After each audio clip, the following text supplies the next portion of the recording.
Hello, everybody. Welcome back to another riveting review. Another episode of Buggy Reviews. Today's episode, we are going to look at the dreaded Your Friendly Neighborhood Spider-Man. Now, if you can't tell by my tone of voice, I'm not a big fan of this particular show. So let's lay out the groundwork. Sony and Disney have had a very iffy agreement when it comes to Spider-Man's film rights.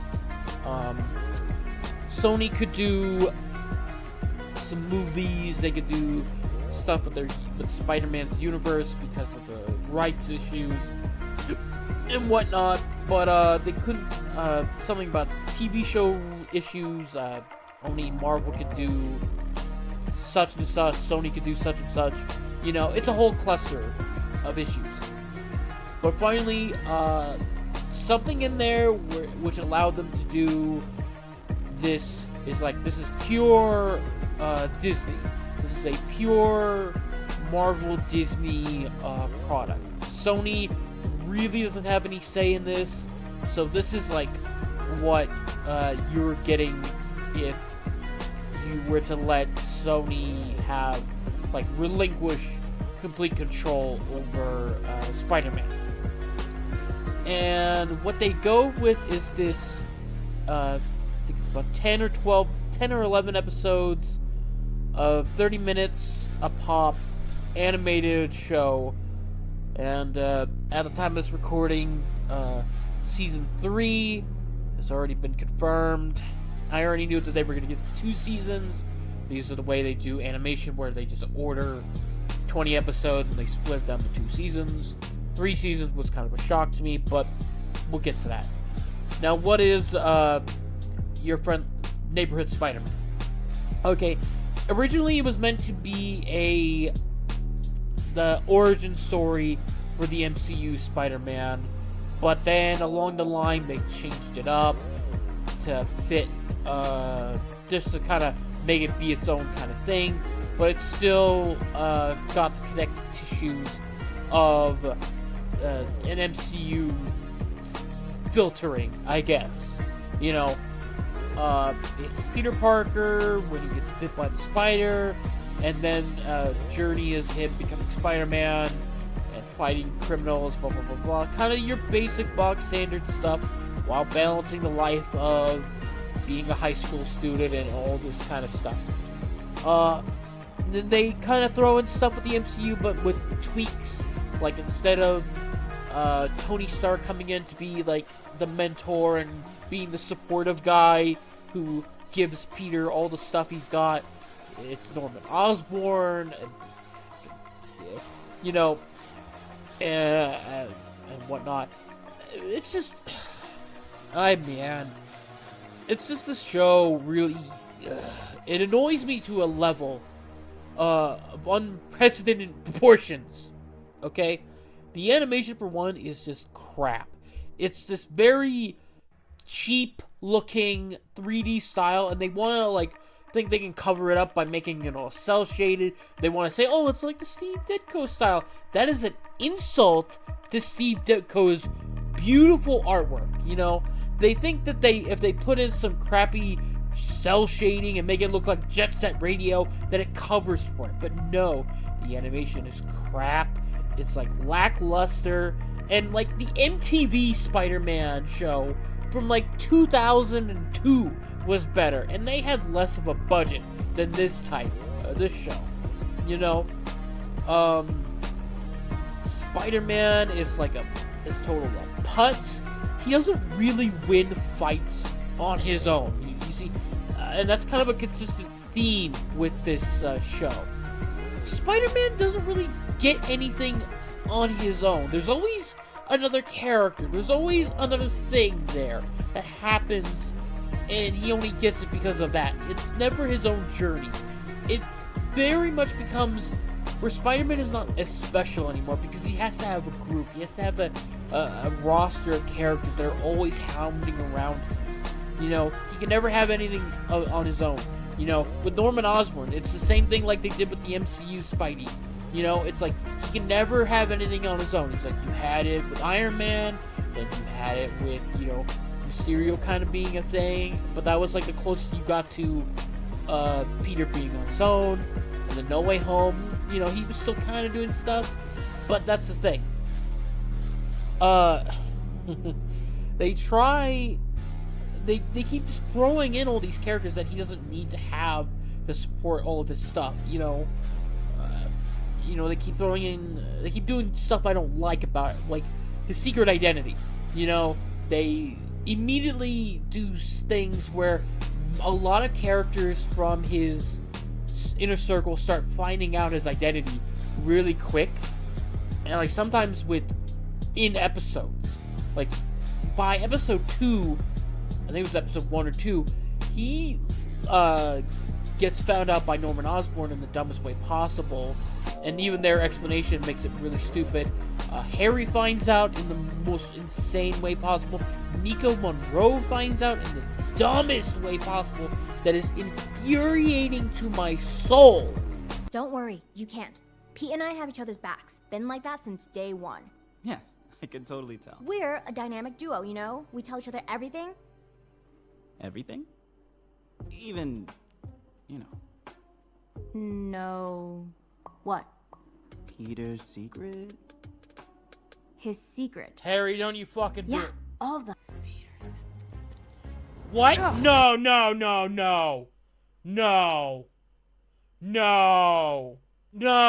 don't you no. 5 minutes later. What are you Well, talking no. about? Harry was trying to tell me that you're... Motherfucker! Ah!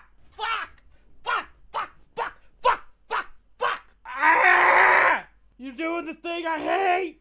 What's the point of a fucking secret identity if a motherfucker can't even... Ah! Why? At this point, Peter, why even wear a fucking mask if everyone's gonna find out who you are within fucking episodes? We literally just established the last episode that Harry finds out in the dumbest way possible, and now we get to find out that you can't even trust other people with your secrets. Speaking of, side characters and whatnot, it is really a de-emphasizing on, like, the characters we would want to see in a Spider-Man show. Sure, we've got Norman and we got Harry. Granted, they are not the proper variations of those characters. That's one thing that they do a lot of that here. They throw in characters that have no connection with Peter at all at this stage of his life, like Nico Monroe, who never had any connection with Peter at this point, and a character called Pearl, who I find out is from a comic from like 2015 era, so a relatively newish character that they just kind of threw in for the shits and giggles. We have a variation of Tombstone, which is really stupid, because they take a lot of the fun out of that character. And then, you have some, I say, Spider-Man villains, but they're all, like, lame and lackluster. There's no sauce in it. It's all bland. It's all boring.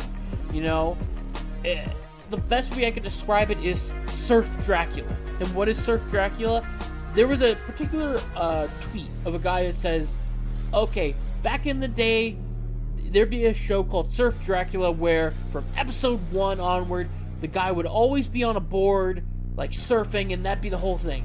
Nowadays, you get a show called Surf Dracula, it would be about how the guy is trying to get a board, and then he surfs in the last 5 minutes of the show.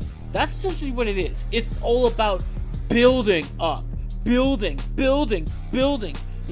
Throughout most of the entire runtime, Spider-Man does not get his proper fucking suit until the last goddamn 2 episodes. For the most part, he's running around with this crappy homemade outfit that I'm tired of at this trend at this point, because the proto suit is only supposed to last like 5 seconds at best before you give him the proper suit, and then he gets the white and black suit, but they call it the Oscorp suit, but they're just ripping off the Future Foundation suit, which really becomes like the next thing he uses for like the later half of this season until they give him the proper suit. And then like all the villains, they don't even get proper suits, they're just in street clothes. And even Scorpion, the closest you're gonna get, he doesn't really have a full suit, he just has the mechanical tail and maybe the mask. Doc Ock has a suit, but he doesn't even have the arms on it. They tease, oh, he'll put the arms on in the second season, you know? And there's a lot of that. Tombstone gets the most drastic change-up because he doesn't even become... He's not born an albino or whatever. No, he has to get affected by a mystery gas that's starting to turn him white that they tease off for season 2. It's like, it's that same stupid thing of, well, we're just building it up, and that's what it is. This is all just trying to build up stuff for season 2. You know, it's all about the build up, the build up, the build up. Fuck your build up.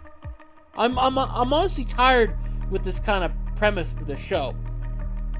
You know, Peter can't really do anything on his own.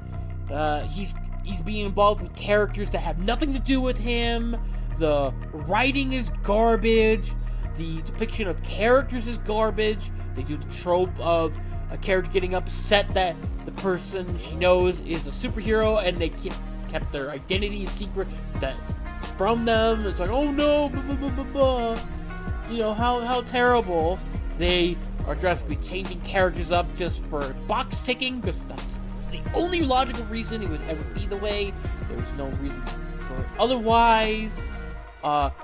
Villains have no design flavor at all. None of the characters look like anything cool or appealing. Even if they weren't comic accurate, they don't even look worth a fuck. Except for Doc Ock, and even then, it's just lame. You have your typical MCU humor and zoomerisms. It just doesn't fit at all. The fighting is just lame. It's slow. They make a fight between Daredevil and Spider-Man lame. Lame and slow. That is not something that should be physically possible. Spider-Man and Daredevil fight. Really think that through. Two characters known for being agile, quick characters, you know, that swing around the city. It should not look lame. It should not be slow. It should not be like a very practice run like fight. It should not. And that is like with a lot of the fights. It is very slow. And Peter does not win a fight on his own, except for the very beginning when he's fighting some like thugs. Otherwise, every other fight, he's always got to have help. Whether it's Norman Osborn being in his ear, whether when he's fighting the unicorn, he has to get help from another character betraying the unicorn. He's got to have help fighting Scorpion with Tombstone, who gets superpowers, you know. And another thing with Tombstone is his origin gets changed up so much that he's practically an entirely different character. And they want to do the trope of, oh, he was never really evil. He didn't start out that way. He was just trying to protect his brother, and he got involved with the wrong people, and it slowly corrupted him. And even though the character was always evil to start with, and they want to play around with this, like, thing, and it's just so stupid. Because they focus a lot on his character. He's like the secondary protagonist in the show. Like, a lot of this stuff is dedicated around him. And hell, Peter doesn't even really lock up his villains or beat him on his own. Doc Ock is like a mastermind who's been like supplying all of the villains that Peter encounters, but he doesn't even really face him. He doesn't even encounter him. He doesn't even have a scene with Doc Ock, one of his most iconic supervillains. No, Norman Osborn just rats him out to the cops, and the guy gets arrested by the cops and Iron Man. That's all it is. Peter does not fight his own villains. He does not interact with his own villains. He doesn't even win against his own villains. Every fight he has to win with someone helping him. And then, of course, like I said, the villain designs are lame. There's no style to them. When you compare them to their comic counterparts, there's nothing. They're just bland, like, hoodie, like, leather jacket designs, whatever, and they're just nothing. They're just street clothes, nothing. Like, oh, we'll do it in season 2. Why? Why not do it now? You have no excuse. You're doing it in animation. In animation, you can control the very pixel that this is in. But you go with a bland, terrible art style and terrible, bland characters. And the writing does not support it. You know? The writing does not support it. The characters don't support it. You know? And I try to see people say, oh, this is just as good as, if not better than Spectacular Spider-Man. It's like, no. You will not be him. You are not that guy. You know? And it just upsets me, because this is the most, like, bottom tier level slop I have ever seen. And I have seen 2017 Spider-Man. I have seen Ultimate Spider-Man. And even those shows took more care into it, you know? Like, 2017, like, had stupid gimmicks of it. I mean, they had Spider-Man reveal his identity to a school board just to keep a teacher's job. That was one of the most dumbest things I ever seen. But even that show was still more faithful to Spider-Man in a sense. And its designs for its characters were at least creative enough, and they had a little fun with it, even when they were digging into the obscure characters, you know? In this, you can't even tell half of the characters who they're supposed to be, with maybe the exception of Scorpion and Doc Ock. Everyone else does not look like who they are. I mean, they turned the Lizard into a woman. Why? Butt sticking, I guess. I don't know. But it's just so, like, why do that? You know, you go through the effort of doing that. Whatever reason, but okay. You know, you have Tarantula, like a low-level character with a pretty simple design. Like, I'm not asking you had to make her, like, dummy thick or whatever, but at least give her a proper outfit that looks something like it. You know, I'm not expecting to have, like, jiggle physics or whatever. Okay, I'm fine with that, but they don't even do that. Like, it's just this bland-ass design, you know? And the way they treat the lore of Spider-Man. Because before they settle on the Future Foundation ripoff suit, they have a section where they go through a number of outfits for Peter to wear to test out. And these are suits from a particular era in the comics where Peter was on the run trying to not get killed. So he comes up with 4 different identities to, like, use so he can still do superhero stuff. And this had a lot of stuff. Like, you know, he had the Hornet, he had Prodigy, he had, I think it was Dusk, you know, and then Ricochet.